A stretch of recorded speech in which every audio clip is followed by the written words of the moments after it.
తెలంగాణలో BRS party పరిస్థితి ఏంటి అనేదైతే ఇప్పుడు ఒక చర్చనీయాంశంగా మారింది.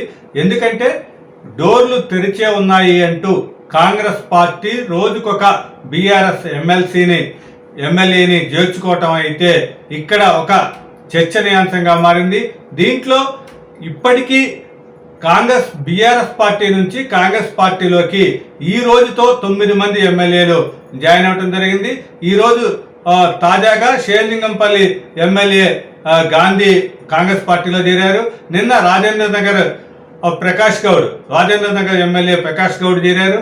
కాబట్టి ఇప్పుడు రోజుకొకళ్ళని చొప్పున కాంగ్రెస్ పార్టీ తన పార్టీలోకి బీఆర్ఎస్ ఎమ్మెల్యేలని ఆకర్షిస్తూ మొత్తం కూడా ఈ రాజకీయాన్ని అయితే వేడెక్కిస్తుంది. ఇప్పుడు మొత్తం అసెంబ్లీ సమావేశాలు ఈ నెల 24 నుంచి తెలంగాణ అసెంబ్లీ సమావేశాలు జరుగుతున్నాయి. ఆ జరిగే లోపల మొత్తం బీఆర్ఎస్ ఎల్పీనే కబ్జా చేయటము అనే ఒక ప్రయత్నంగానే కాంగ్రెస్ పార్టీ వ్యవహరిస్తుందని అయితే మనం చెప్పొచ్చు. ఎందుకంటే బీఆర్ఎస్ నుంచి కాంగ్రెస్లోకి చేరిన దానం నాగేందర్ చేసిన వ్యాఖ్యలు అయితే వీటన్నిటిని కూడా హాట్ పుట్టించేలాగా ఉన్నాయి.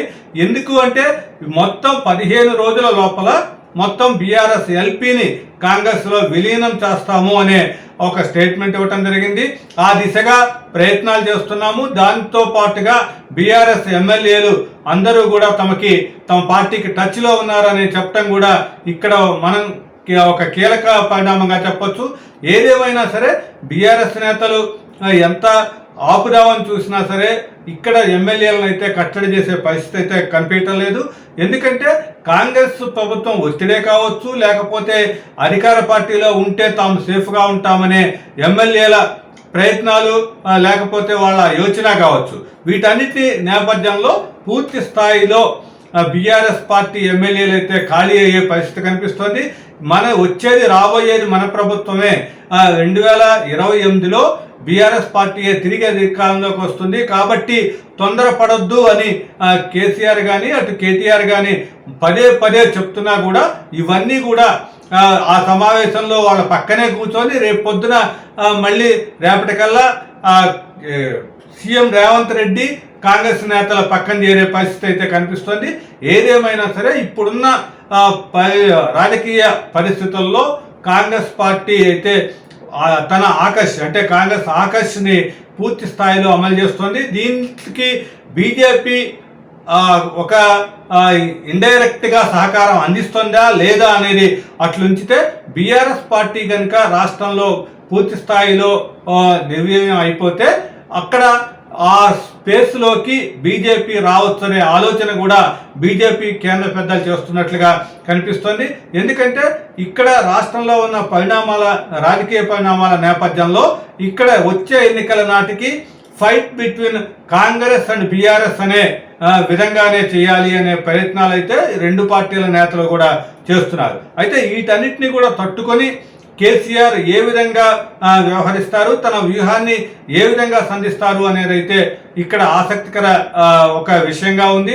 ఏదేమైనా సరే ఇక్కడ 24 నుంచి జరగబోయే అసెంబ్లీ సమావేశాల కల్లా ఎంతమంది బీఆర్ఎస్ ఎమ్మెల్యేలు మొత్తం కాంగ్రెస్ పార్టీలో విలీనమవుతారు, బీఆర్ఎస్ ఎల్పీఏ పూర్తిగా కాంగ్రెస్ పార్టీలో విలీనమవుతుంది అనే ఆసక్తి అయితే ఇప్పుడు ప్రజల్లోకి వచ్చింది. ఎంతైనా సరే బీఆర్ఎస్ ఎమ్మెల్యేలని కట్టడి చేసే పరిస్థితుల్లో అయితే కేసీఆర్ లేరు. అటు బీజేపీ పెద్దలతోనూ టచ్లోకి వెళ్ళారు. తనకి బీజేపీతో పొత్తు పెట్టుకుంటామన్న సంకేతాలు ఇచ్చారనే అనుమానాలు కానీ ఒక చర్చలు జరుగుతున్నా సరే ఇటు బీఆర్ఎస్ ఎమ్మెల్యేలు అయితే మొత్తం కాంగ్రెస్ బాటపడుతున్నారు. డోర్లు ఓపెన్, ఎప్పుడు కూడా ఆల్వేస్ డోర్స్ ఆర్ ఓపెన్ అనే విధంగా రేవంత్ రెడ్డి వ్యవహరించడం, అవసరమైతే ఇంటికెళ్ళి కండువాలు కప్పటం, వీటన్నిటి పరిణామాల నేపథ్యంలో అందరు ఎమ్మెల్యేలని కాపాడుకునే ప్రయత్నం అయితే కేసీఆర్ చేయాల్సిన అవసరం ఉంది. ఇక్కడ న్యాయపరంగా కూడా వాళ్ళ మీద అనర్హత వేటు పడే విధంగా న్యాయ పోరాటం చేస్తామని అటు కేటీఆర్ కానీ మిగతా నేతలు చెప్తున్నా సరే వీళ్ళెవరూ కూడా భయపడే పరిస్థితి లేదు. అందుకే ఈ వ్యూహం మార్చి కాంగ్రెస్ పార్టీ కూడా రోజుకొక ఎమ్మెల్యే చొప్పున చేర్చుకుంటూ మొత్తంగా ఇప్పుడున్న 38 మంది బీఆర్ఎస్ ఎమ్మెల్యేలలో 26 మందిని కనుక తీసుకున్నట్టయితే వాళ్ళ ఎవరి మీద కూడా అనర్హత వేటు పడే అవకాశం లేదు. కాబట్టి మొత్తం బీఆర్ఎస్ ఎల్పీనే కాంగ్రెస్ పార్టీలో విలీనం చేసుకునే దిశగా కాంగ్రెస్ అయితే అగ్రనేతలు కానీ ఇటు రాష్ట్ర నేతలు ముఖ్యమంత్రి రేవంత్ రెడ్డి కానీ ఒక ప్రణాళిక రచించినట్టు తెలుస్తోంది. దాంట్లో మొత్తం కూడా బీఆర్ఎస్ అయితే ఒక పావుగా మిగిలిపోతుంది. ఈ బీఆర్ఎస్ పార్టీని భవిష్యత్తు ఏంటి అనేది అయితే ప్రశ్నార్థకంగా మారింది. ఈ వీడియో మీకు నచ్చితే ఇలాంటి మరిన్ని వీడియోల కోసం మా ఛానల్ని సబ్స్క్రైబ్ చేయండి, లైక్ చేయండి, కామెంట్ చేయండి, షేర్ చేయండి. Thank you.